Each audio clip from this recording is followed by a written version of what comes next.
Kawaya kaunti Mombasa nyakoro mgajuang watiri nyake kaunti wa Migori kama jo ohala makwangi oheo prabich kwanolal banka dukni magi nyomuke gitend kaunti wa Migori otieno ma pinyorugo kawuono.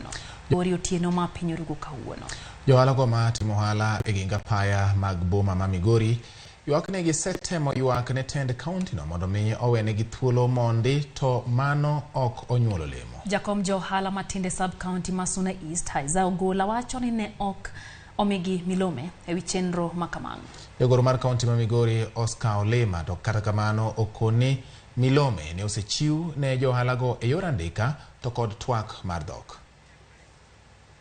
Mana Kisumu obiro pango Migori ka to loso sanduke gi kigole odwa dhi pango gi odhi keto gi landing na to kumoro onge kuma miye sanduk be idhi keto chiro mi usi chiemo. Koro governor wetugo kodwa, governor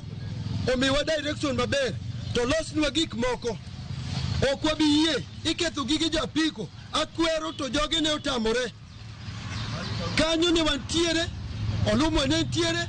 oluolo ne ntiere minister pondi ne ntiere chief mere ne ntiere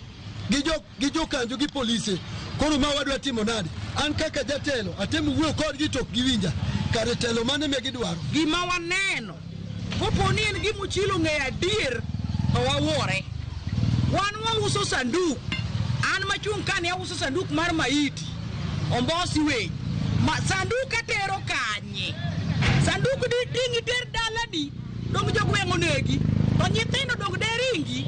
ochilo konywa miaka madhi atero sanduk giso kama tero sanduk akosa maduong' sanduke ma wan go ka wauso sanduk nomiwa gi jo trade makamwa dhi e onge. Ramogi joka jo Migori ywak ni to koro kinonjo